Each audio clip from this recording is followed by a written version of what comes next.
오늘 창세기 18장 22절에서부터 32절 통하여서 소돔을 향한 아브라함의 기도라는 제목으로 하나님의 말씀을 우리가 좀 확인해야 되겠습니다. 먼저 우리 서론에서 이제 아브라함에 대한 부분들을 먼저 좀 살펴볼 필요가 있는데요. 아브라함은 하나님께서 아브라함을 부르시고, 그리고 하나님께서 이 아브라함을 축복해 주신 것을 우리가 무엇보다도 너무나 잘 알고 있습니다. 그 하나님의 계획 속에서, 그 은혜 속에서 부르심을 받은 자이죠. 그래서 창세기 우리가 잘 아는 12장 1절에서 3절이 하나님께서 아브라함을 부르시고 축복하신 장면입니다. 말씀을 확인해 보면 여호와께서 아브라함에게 이르시되 너는 너의 고향과 친척과 아버지의 집을 떠나 내가 내게 보여줄 땅으로 가라. 내가 너로 큰 민족을 이루고 내게 복을 주어 내 이름을 창대하게 하리니 너는 복이 될지라. 너를 축복한 자에게는 내가 복을 내리고 너를 저주하는 자에게는 내가 저주하리니 땅의 모든 족속이 너로 말미암아 복을 얻을 것이라 하신지라. 하나님은요, 이 아브라함에게 말씀하셨죠. 그 우상 숭배하던 너의 본토 아비 집, 그 모든 고향과 그 현장과 가문과 가족 현장을 떠나라고 말하고 있습니다. 하나님께서 그렇게 불러주셨죠. 그러면서 하나님이 약속하신 메시아가 올 땅, 그 약속의 땅으로, 가나안 땅으로 가도록 말씀해 주셨습니다.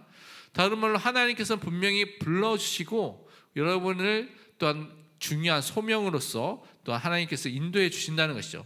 하나님께서 여러분을 이 교회 현장으로 불러주셨다는 사실을 여러분이 무엇보다도 잘 알고 믿어야 될 줄 믿습니다. 근데 이 아브라함은 이 언약을 붙잡고 순종했습니다. 그래서 이 말씀대로 하나님이 아브라함에게 축복하신 것을 볼 수가 있는데요. 말씀해 보니까 큰 민족을 이루도록 하시겠다 말씀하셨죠. 이 아브라함을 통하여서 우리가 잘 아는 이스라엘에는 유다 민족이라는 나라와 민족이 생기게 된 것을 우리가 누구보다도 잘 알 수가 있습니다. 그러면서 하나님께서 이 아브라함에게 복을 주신다고 말씀하셨습니다. 그래서 아브라함은요, 분명히 본토 아비 집을 떠나왔는데도 불구하고, 남의 땅에 갔는데도 불구하고 그 현장에서 하나님의 주신 축복 속에서 가병이 318명이나 되는 그 축복을 갖고 그 현장에서 하나님의 은혜를 누렸던 사람으로 섰던 것을 볼 수가 있습니다.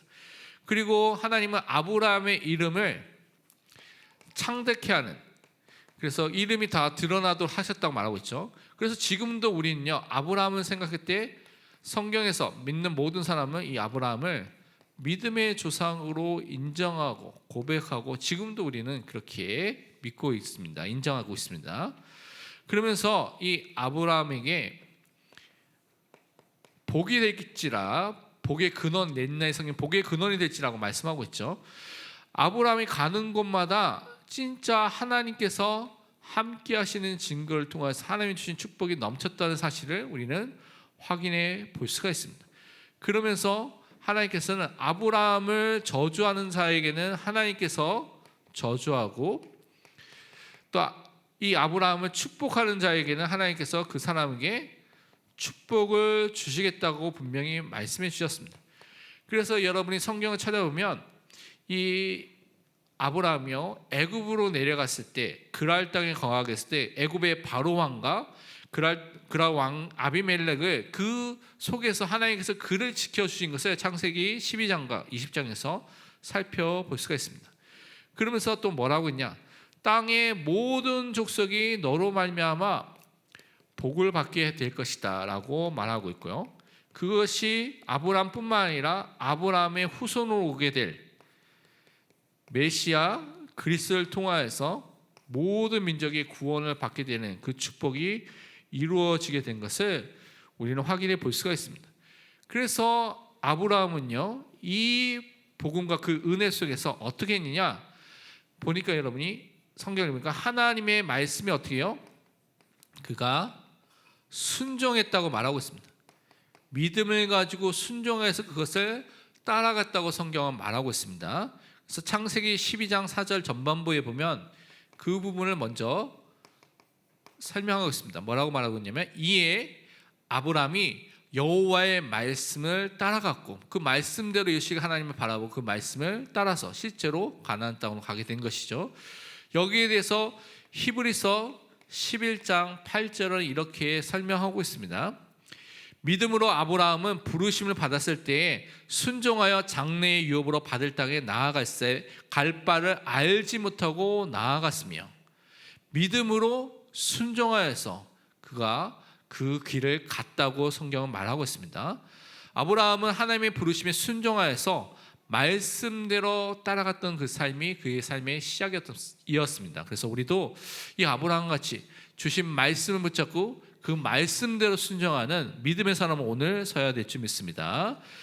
그러면 이 소돔을 향해서 기도했던 이 아브라함에 대한 부분을 살펴보면서 우리가 먼저 아브라함의 삶의 중심이 무엇이었는지를 먼저 살펴볼 필요가 있습니다.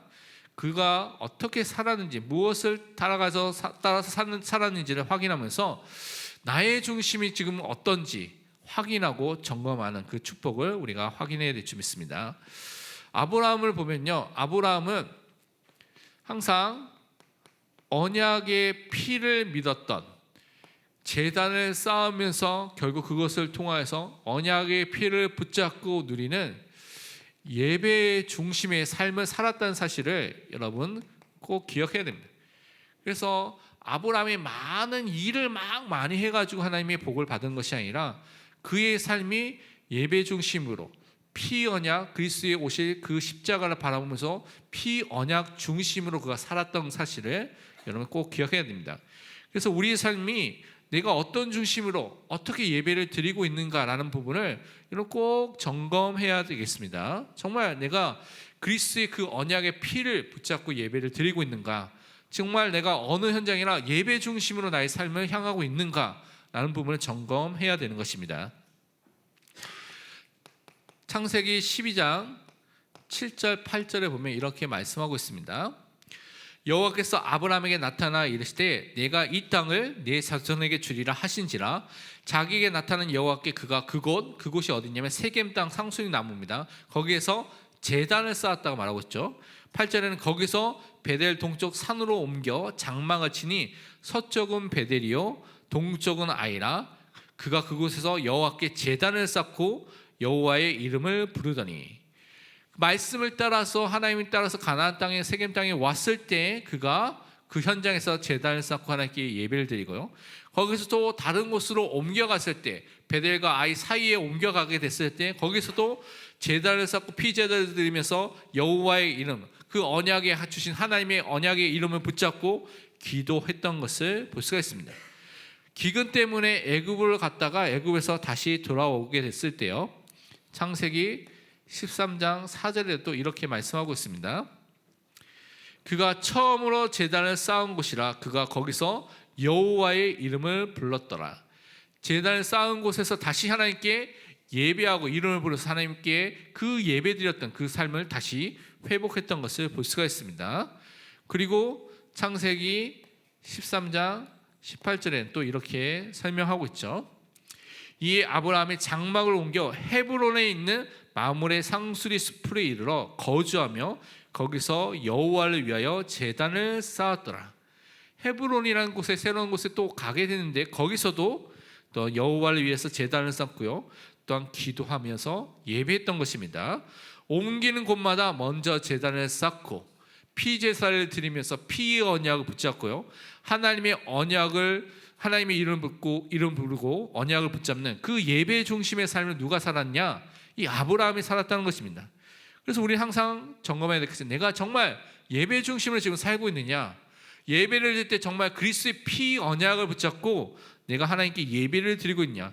그리스도의 언약 중심으로 내가 지금 살고 있느냐? 이 부분을 항상 점검하시길 바랍니다. 그러면서 이 아브라함은요, 어떻게 살았느냐면 하나님께 감사하면서 살았다고 성경은 말하고 있습니다. 그리고 하나님께 영광을 돌리는 그 중심을 갖고 살았던 것을 우리는 살펴볼 수가 있습니다. 그 중에 하나가 창세기 14장에 나와 있는 사건인데요, 창세기 14장에 보면 조카 롯이 이제 전쟁에 나서 잡혀간 사건이 일어나죠. 그래서 전쟁의 싸움에 참여하게 되면서 아브라함이 이제 전쟁에서 승리하면서 다시 돌아오게 됐을 때 하나님의 제사장이면서도 살렘 왕이었던 멜기세덱을 만난 장면이 있습니다. 제가 또 한 몇 달 전에 우리가 이 말씀을 받았죠. 아브라함이 그리스도의 모형으로 나타난 이 멜기세덱에게 11조를 바치면서 하나님께 감사했던 것을 우리는 확인해 볼 수가 있습니다. 창세기 14장 19절에서 20절에 이렇게 기록하고 있습니다. 그가 멜기세덱이 아브라함에게 축복하여 이르되 천지 주제이시여 지극히 높으신 하나님이여 아브라함에게 복을 주옵소서. 너희 대적을 내 손에 붙이신 지극히 높으신 하나님을 찬송할지로다 하매 아브라함이 그 얻은 것에서 10분의 1을 멜기세덱에게 주었더라. 소돔 왕이 주는 것들 나중에 보면 다 거부하면서 자기가 갖고 있는 것, 얻은 것 중에 10분의 1을 또한 멜기세덱에게, 그리스도의 모형으로 나타나는 멜기세덱에게 바치면서 하나님께 감사하는, 그 은혜에 감사하는 사람으로 섰던 사람이 누구냐? 바로 이 아브라함이었습니다. 그래서 우리는요, 우리의 삶 속에 정말 하나님께 감사하는 사람으로 그 감사의 중심을 항상 회복해야 될 줄 믿습니다. 그러면서 이 아브라함은요, 하나님의 말씀을 믿는 그 믿음의 중심을 갖고 있었던 사람입니다. 말씀을 믿는 믿음을 갖고 있었던, 믿음의 중심을 갖고 있던 사람인 것을 확인해 볼 수가 있는데요. 하나님께서 약속해 주셨죠. 땅을 주겠다, 가나안 땅을, 약속의 땅을 또한 너에게 보여줄 땅으로 가라고 하고, 너에게 씨를 통하여서, 너의 후손을 통하여서 또한 하늘의 별과 같이 땅의 모래같이 그렇게 많아질 것이라고 약속해 주셨는데도 불구하고 사실은 그 땅과 그 자녀들이 금방 생기지 않았습니다. 그렇죠? 자녀만 해도 25년 만에 이삭을 주신 것을 우리가 알고 있죠. 하나님 약속대로 땅도 자녀도 얻지 못한 상황이었는데 하나님께서는 계속 그에게 말씀을 주셨습니다.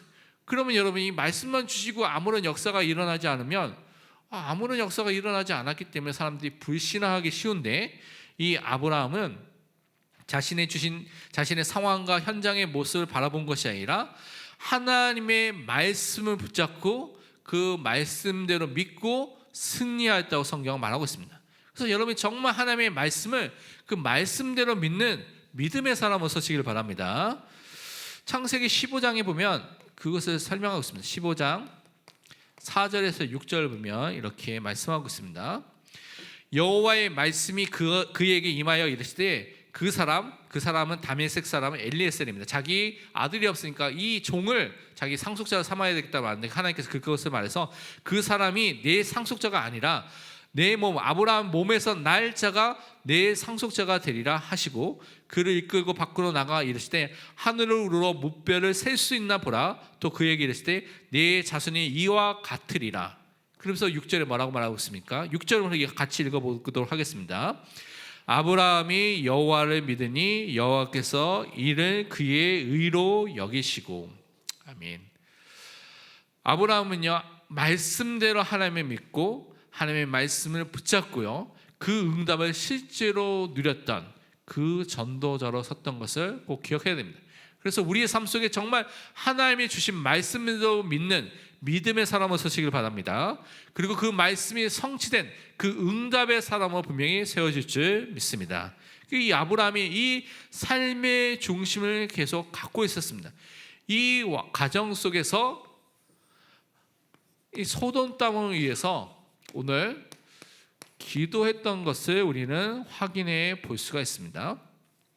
이것은 창세기 18장에 보면 하나님께서 다시 한번 아브라함에게 이제 내년에 아들이 있을 것이라고 다시 약속해 주신 말씀이 있죠. 그런데 그 말씀 이후에 하나님께서 그 아들 아브라함에게 이 소돔 땅이 너무나 죄악이 관영하고 죄악이 넘치는 땅이라는 것을 말씀해 주시면서 분명히 이 현장에 하나님의 심판이 임하게 될 것이라는 것을 말씀해 주셨습니다. 그래서 그것을 알고요, 아브라함이 이 사실을 알고 기도하기 시작했다고 오늘 말씀에서 우리는 확인해 볼 수가 있습니다. 먼저 보면 창세기 18장 17절에 보면 이렇게 말씀하고 있습니다. 여호와께서 이르시되 내가 하려는 것을 아브라함에게 숨기겠느냐? 하나님께서 아브라함에게 또 미래에 일어날, 장래에 일어날, 소돔에서 일어날 일들을 알려주셨다는 것이죠. 그래서 이 사실을 알게 된 것입니다. 하나님은 아브라함에게 자신의 뜻을 알려주면서 소돔 땅의 죄악됨으로 인해서 심판이 임하게 될 것이다. 그래서 20절에 보면 이렇게 말하고 있죠. 여호와께서 또 이르시되 소돔과 고모라에 대한 부르짐이 크고 그 죄악이 심히 무거우니 라고 말하고 있습니다. 너무나 죄악됨이 너무나 관영하고 넘치기 때문에 그 땅에 심판이 임하게 될 것을 말씀해 주신 것입니다. 이 심판의 소식을 듣고요, 아브라함은 하나님께 간구하고 기도하기를 시작한 것이 오늘 읽었던 23절부터의 말씀입니다. 그래서 우리는요, 사실은 우리 현장이 이 소돔과 같은 현장일 수 있습니다. 죄악의 관영에서 분명히 하나님의 심판이 임하게 될 그 현장일 수도 있기 때문에 우리가 정말 현장을 놓고 아브라함 같은 마음을 가지고 기도하는 기도의 사람으로 서야 될 줄 믿습니다. 저 현장을 놓고 기도하는 그 은혜가 우리가 반드시 있어야 될 줄 믿습니다. 그래서 무엇을 놓고 기도했느냐? 오늘 말씀을 읽어보니까요, 이 땅의 그 현장에 있는 의인을 위해서 기도하기 시작했죠. 그래서 그 사람들을 놓고 기도하면서 소돔 땅이 용서받도록, 의인을 위해서, 의인 때문에 그 땅이 용서되기를 놓고 하나님께 기도했던 사람이 누구냐? 아브라함이었습니다. 근데 우리가 읽어보니까, 오늘 본문을 읽어보니까 소돔 땅에 하나님께 차원 구하기를 의인 50명이 있으면 하나님 그 땅을 멸하시겠습니까? 분명히 그게 의인인데 악인과 의인을 함께 멸하시는 것이 맞지 않지 않습니까? 그 땅을 용서해달라고 기도한 것이죠. 의인과 악인이 함께 죽는 것이 부당하기 때문에 정의로우시고 공의로우신 하나님께서 반드시 올바르게 심판을 해달라고 기도를 한 것입니다. 그래서 하나님께서 뭐라고 말씀하셨을까? 26절에 보면 의인 50명을 찾으면, 그 땅에서 너가 찾으면 용서하시겠다고 약속했죠. 그런데 아브라함이 생각을 해보니까, 제가 보니까 생각한 것 같아요. 소돔 땅에 대한 많은 이야기들, 타락과 죄악됨에 대한 이야기들을 얼마나 많이 그 근처에 살았으니까 들었을 겁니까? 그러니까 50명은 안 되겠다라고 생각한 것 같습니다. 그래서 갑자기 50명이 아니라 하나님 45명은 안 되겠습니까? 45명 찾으면 어떻겠습니까? 라고 했을 때 하나님께서 45명 찾아도 용서해 주겠다라고 말씀하셨죠. 근데 45명도 생각해 보니까 없는 것 같아요. 그래서 40명, 30명, 20명, 결국 맨 마지막에 구한 것이 10명입니다. 10명만 있어도 심판하지 않으신다고 분명히 약속해 주셨죠. 그런데 그 의인 10명을 놓고 기도하면서 이제 마치게 된 것을 우리가 알고 있습니다. 사실은 아브라함은요, 이 소돔 땅을 놓고 기도하지 않아도 됩니다. 그렇죠? 자기가 살고 있는 땅도 아니고요. 그리고 조카가 살고 있기 때문에 뭐 기도할 수가 있지만, 아브라함은요, 자신에게 친절하기도 않았던 도시였고 그 왕이었습니다. 소돔 왕에 대한 그런 부분들 관계도 그렇고요. 죄악의 소문이 가득했던 지역을 놓고 근데 하나님께 간절히 기도했던 그 마음을 가졌습니다. 아브라함의 마음을 가지고 그래서 우리도 이 죄악된 현장과 죄악된 사람들을 놓고 기도하는 전도자로 분명히 서야 될 줄 믿습니다. 우리 현장이 소돔과 고모라처럼 되지 않도록 그래서 우리가 기도해야 되는 것입니다. 정말 분명히 이 현장에 하나님이 예비해 놓으신 의인들, 그리고 우리가 그 의인들을 찾는 자로, 그리고 그 복음을 전하는 자로 설 수 있도록 우리는 기도해야 될 줄 믿습니다. 그러면 우리가 살펴봐야 될 것이 무엇이냐면, 세 번째로 이 소돔 땅에 진짜 살고 있었던 롯의 조카 롯의 상태와 그리고 이 소돔 땅의 상태가 어떠했는지를 우리가 살펴볼 필요가 있습니다. 보면 우리가 잘 알다시피 이 롯은요, 이 소돔 땅에 가게 된 시작이 있습니다. 이제 우리가 잘 아는 롯이 이 소돔 땅에 가게 된 시작이 삼촌인 아브라함과 함께 나와서 고향을 떠나게 됐죠. 삼촌을 의지하면서 삼촌인 아브라함도 조카 롯을 아마도 자기 아들처럼 생각하면서 같이 의지하면서 같이 나온 것 같습니다. 그런데 가나안 땅에 살면서 시간이 지날수록 이제 살 수 있는 땅은 좁은 땅이고요. 물도 부족하기 때문에 롯의 목자들, 아브라함 목자들이 서로 막 싸움이 일어나고 다툼이 막 일어나는 것입니다. 점점 그 싸움이 더 커지기 때문에 결국은 하나님께서 이제 헤어지도록 하시게 한 거죠. 그래서 헤어지게 되었습니다. 그때 아브라함이 롯에게 먼저 너가 땅을 선택해라. 그러면 네가 좌쪽으로 가면 내가 우쪽으로 가고 이렇게 하겠다라고 했을 때 이 롯이요, 뭐 어떤 땅을 선택했냐면 자기의 육신의 눈에 보기 좋은 땅을 선택했습니다. 그 땅이 바로 소돔과 고모라 땅이죠. 그 땅을 선택했던 것을 창세기 보면 13장에 10절에서 11절에 이렇게 말씀하고 있습니다. 뭐라고 기록하냐면 이에 롯이 눈을 들어 요단 지역을 바라본즉 소알까지 온 땅에 물이 넉넉하니 여호와께서 소돔과 고모라를 멸하기 전이었으므로 여호와의 동산 같고 애굽 땅과 같았더라. 그러므로 롯이 요단 온 지역을 택하고 동부로 옮기니 그들이 서로 떠난지라. 사실은요, 롯은 자기 육신의 눈에 딱 밝아서 육신의 눈에 좋은 땅, 자기가 성공할 수 있는 땅, 자기의 모든 것을 통해서 이것에 행복할 수 있는 땅을 선택한 것이 소돔과 고모라입니다. 많은 사람이 지금 그렇게 선택하고 있죠. 자기 육신에 좋은 곳, 애굽 땅같이, 에덴 동산같이 모든 것이 부족하지 않는 것을 보고 거기를 선택하는 사람들 많이 있죠. 그런데 영적인 것은 하나도 고려하지 않은 선택입니다. 소돔과 고모라 땅이 그 롯이 갔을 때 그때 이후부터 타락했을까요? 아니요. 그 전부터 원래 타락했던 도시입니다. 타락과 그 죄악이 관영한 곳인데 그 얘기는 싹 다 듣지 않고 육신의 눈에 보기 좋은 것을 롯이 그냥 선택해서 그것을 향해서 그냥 가게 된 것입니다. 그런데 어떤 일이 일어났습니까? 그곳에 간 지 얼마 만에 그 현장에 전쟁이 일어나게 된 것입니다. 전쟁이 일어나서 롯이 어떻게 됐습니까? 포로로 잡혀가서 끝난 것이 아니라 그 포로가 결국 어떻게 됩니까? 노예로 잡혀가는 상황이 된 것이죠. 그 당시는요, 이제 그 전체 뭐 나라 왕이 아니라 도시 국가마다 도시 국가가 왕으로서 이제 그것을 다스리기 때문에 그 지역의 신할 왕 아무라벨이 그 주변에 있는 세 개의 도시 왕들과 함께 네 개 도시가 이제 전쟁을 소돔 왕 베라와 그 지역에 있는 네 개 주변에 있는 5개 도시끼리 싸우게 됐습니다. 그 싸움을 싸우다가 신할 왕이 이기게 되고 소돔 왕이 지게 됐죠. 그래서 성경이 말하기를 창세기 14장 12절에 이렇게 말씀하고 있습니다. 소돔에 거주하는 아브라함의 조카 롯도 사로잡고 그 재물까지 노력하여 갔더라. 자기는 성공하기 위해서 물이 좋은 곳, 에덴 동산과 같고 애굽 땅과 같은 눈에 좋은 곳, 성공하기 위해서 번성하기 위해서 갔던 곳인데 그곳에 갔을까요? 잘 살기 위해서 갔던 그 소돔 땅이 이제는 어떻게 해요? 자기가 원하지 않는 전쟁이 일어나서 그 속에 자기도 포로로 노예로 가게 됐고 자기가 모았던 그 재물들 끝까지 뭐 자기 성공하기 위해서 모았겠죠. 그 재물도 다 빼앗기게 된 것입니다. 그래서 큰 문제가 큰 위기가 그 인생에 오게 된 것을 볼 수가 있습니다. 이때 이제 하나님께서 또 아브라함을 통해서 가병 318명을 이끌고 데리고 와서 아브라함이 이제 조카 롯을 구원하게 된 것이죠. 그래서 믿음 가진 아브라함, 하나님의 말씀을 붙잡은 아브라함의 도움을 받고 살게 됐습니다.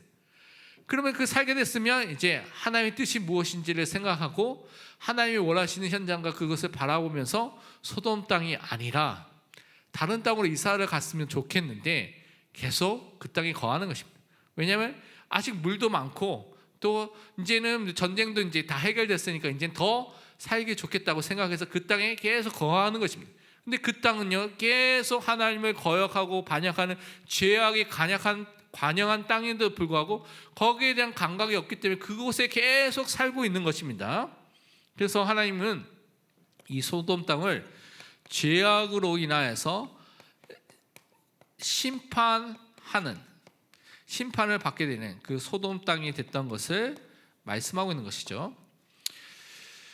소돔 땅의 죄악됨은요 그들의 타락된 모습으로 죄악된 모습으로 나타내는데 그 대표적인 것이 소돔 땅에 있었던 것 중에 하나가 뭐냐면 동성애입니다. 그래서 여러분이 영어로 보면 소돔이라는 단어가 있거든요. 소돔에서 나왔습니다. 소돔해서 Y가 붙여서 소돔이라고 말하고 있거든요. 소돔이가 뭡니까?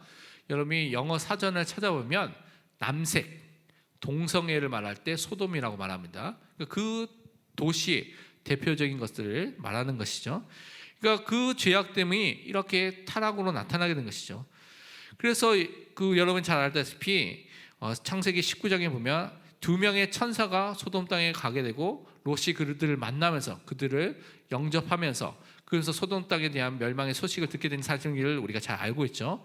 근데 소돔 땅에 이 두 명의 천사들이 방문하게 됐는데 이 두 명의 천사를 보고 소돔의 낭자들이 다 모여서요 강제로 이 두 명의 온 그 손님들과 성관계를 해야 되겠다, 겁탈하면서 성관계를 해야 되겠다라고 말하게 된 것이 우리가 잘 아는 성경에서 말하고 있는 내용입니다. 그래서 창세기 여러분 19장 4절 5절이 이 소돔 땅의 죄악 때문에 어떠한지를 이렇게 설명하고 있습니다.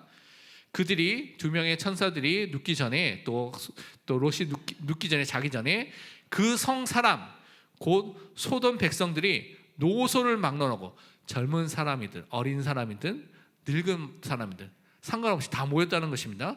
그 원근에서 멀리 있는 사람들 가까이 있는 사람, 그러니까 소돔 근처에 사는 사람들은 다 그 영향력을 받고 있었다는 것이죠. 그래서 소돔 지역에 있는 전 사람들이 모여서 다 모여 그 집을 에워싸고 롯의 집을 에워쌌다는 것이죠. 그리고 롯을 부르고 그에게 이르되 오늘 밤에 내게 온 사람들이 어디 있냐? 두 명의 그 사람들 온 사람들 있지 않냐? 이끌어내라. 우리가 그들을 상관하리라. 이 상관이라는 것은 성관계를 한다는 의미입니다. 섹스를 한다는 의미입니다. 그래서 동성애를 하겠다고 모든 사람이 모여가지고 막 그 위협을 하고 되는 상황이 오게 된 것을 볼 수가 있습니다. 이것이 소돔 땅의 죄악됨에 대한 부분을 보여주는 것이고 그것으로 인해서 하나님께서 그 땅을 심판하겠다는 것을 천사들을 통해서 알려주신 것을 우리는 확인해 볼 수가 있습니다. 그래서 이 땅에서 롯과 그 가족들은 탈출하게 됐는데 그런데 중요한 것이 이때 일어난 사건이 있습니다. 이때 하나님의 말씀을 증거했는데 이 말씀을 믿어야 되는데 믿음을 믿지 못하는 사람들이 있었던 것을 우리는 잘 알고 있습니다. 그것이 소돔 땅의 멸망의 소식을 롯이 자기 딸들의 사이될 사람들에게 전달했을 때 이 사람들이 믿지 못했죠. 그래서 창세기 19장 14절에는 이렇게 말씀하고 있습니다. 롯이 나가서 그 딸과 결혼할 사이들에게 말하여 이르기를 여호와께서 이 성을 멸하실 터이니 너희는 일어나 이곳에서 떠나라 하되 그의 사이들은 농담으로 여겼더라. 뭐라고요? 하나님에 대한 심판의 말씀을 전달했는데 그 말씀을 농담으로 여겼더라. 그 결과가 그 결말이 어떻게 됐습니까?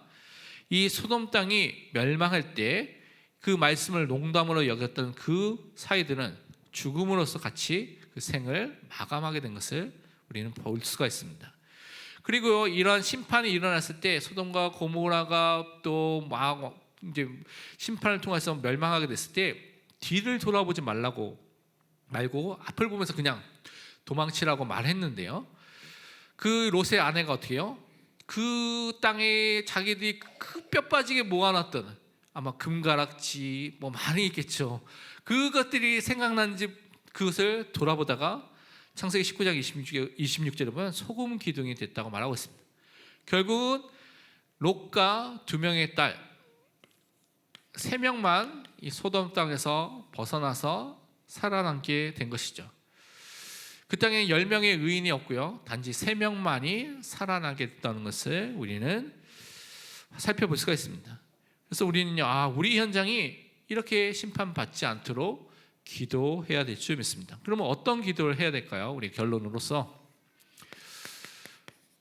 우리는 어떻게 기도해야 되냐면 우리 현장 속에 하나님의 말씀이 증거됐을 때 그 말씀을 농담으로 여기지 않고 그 말씀을 믿지 않고 뒤돌아보는 사람이 아니라 그 말씀이 증거됐을 때 말씀을 듣고요, 그 말씀 속에 하나님의 은혜 속에서 회개하는, 그래서 그것 말씀을 믿는 믿음의 역사가 일어날 수 있도록 기도하시길 바랍니다.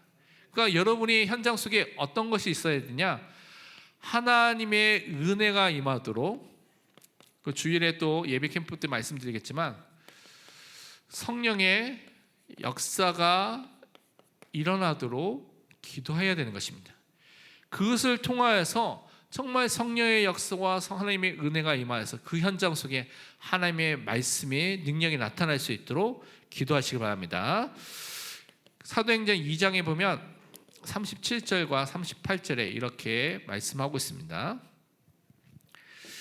그들이 이 말을 듣고 마음에 찔려 베드로와 다른 사도들에게 물어 이르되 형제들아 우리가 어찌 알고 하거늘 베드로가 이르되 너희가 회개하여 각각 예수 그리스도의 이름으로 세례를 받고 죄 사함을 받으라. 그리하면 성령의 선물을 받으리니.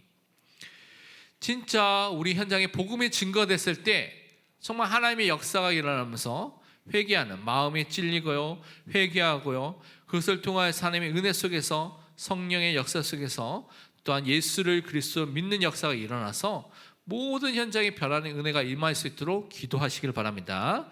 그래서 우리 캠프 현장이, 내가 기도하는 모든 현장이 소돔 땅과 같은 죄악으로 심판받는 현장이 아니라 하나님의 은혜가 임하는 현장이 될 수 있도록, 성령의 역사가 일어나는 현장이 될 수 있도록, 그것을 통하여서 회개하고 하나님을 믿으며 모든 흑암의 권세가 무너지는 현장이 될 수 있도록 여러분 계속 기도하시길 바랍니다. 그래서 캠프 기간 동안 그 은혜와 그 축복이 있도록 기도하시길 바랍니다. 우리 함께 먼저 말씀을 함께 합치면서 기도하도록 하겠습니다.